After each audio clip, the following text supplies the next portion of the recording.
నేను ఇప్పుడు ఏదైతే చెప్పబోతున్నానో దానికి చాలా మంది హర్ట్ అవ్వచ్చు అండ్ చాలా మంది కోపం రావచ్చు. అయినా చెప్తాను. ఇప్పుడు ఎవరైతే ఫ్యాట్ లాస్ చేస్తున్నారో చాలా మంది అనుకుంటున్నారు, బ్రో నేను ఫ్యాట్ లాస్ చేస్తున్నా, క్యాలరీ డెఫిసిట్ లో ఉన్నా, కానీ నా వెయిట్ ఎందుకు తగ్గట్లేదు. మీకు స్ట్రైట్ గా చెప్పాలంటే మీరు యాక్చువల్ గా ఒక క్యాలరీ డెఫిసిట్ అనేది మెయింటైన్ చేయట్లేదు. మనం స్టడీస్ ప్రకారం చూసుకుంటే మనం తినే క్యాలరీస్ ని 30% నుంచి 50% వరకు తక్కువగానే ఎస్టిమేట్ చేస్తాం అనమాట. మీరు అనుకుంటారు నేను తినేది 1800 క్యాలరీసే బ్రో, కానీ అక్కడ చూసుకుంటే యాక్చువల్ గా 2400 క్యాలరీస్ వరకు ఉంటాయి. ఇప్పుడు మన ఎక్సెప్షన్స్ అన్ని పక్కన పెట్టేస్తే థైరాయిడ్ ఇష్యూస్ ఉంటాయి, కానీ అందరికీ ఉండవు అనమాట. ఇప్పుడు వెయిట్ తగ్గట్లే అని చెప్పి అదే రీజన్ అని చెప్పి అస్యూమ్ చేయడం అది కూడా కరెక్ట్ కాదు. మీరు ఫ్యాట్ లాస్ చేస్తున్నప్పుడు మీ హార్మోన్స్ కూడా చాలా ఎఫెక్ట్ చేస్తాయి అనమాట. కానీ మీరు అనుకున్న రేంజ్ లో అయితే కాదు. మీకు స్ట్రెస్ ఎక్కువ ఉంటే మీ కార్టిసాల్ ఇంక్రీజ్ అవుతుంది. సో మీ కార్టిసాల్ ఇంక్రీజ్ అయిందంటే మీ హంగర్ అనేది ఇంక్రీజ్ అవుతుంది. మీ ఆకలి పెరిగిపోయి మీకు క్రేవింగ్స్ ఎక్కువైపోతే అక్కడ కూడా ఫ్యాట్ గెయిన్ ఛాన్సెస్ ఎక్కువైపోతాయి అనమాట. మీరు అప్పుడు కూడా ఎక్కువ తినేస్తారు. ఇంకొక విషయం ఏంటంటే గ్రెలిన్ అండ్ లెప్టిన్, ఈ 2 హార్మోన్స్ కనుక మనకు ఒకసారి డిస్టర్బ్ అయినాయి అంటే మీ బాడీకి సరిపడా తిన్నా కూడా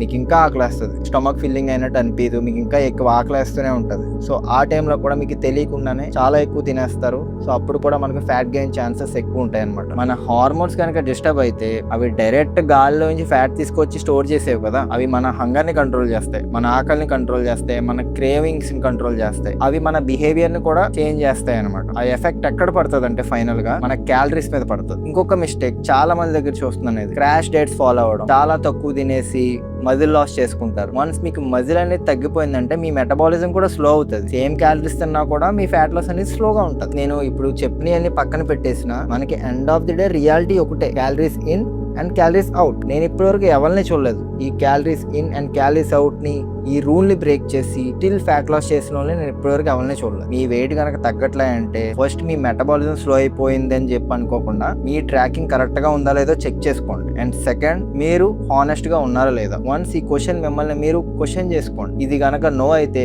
ఫస్ట్ అది ఫిక్స్ చేసుకోండి. ఇవి ఫిక్స్ చేసుకుంటే మీకు రిజల్ట్స్ అవే వస్తాయి.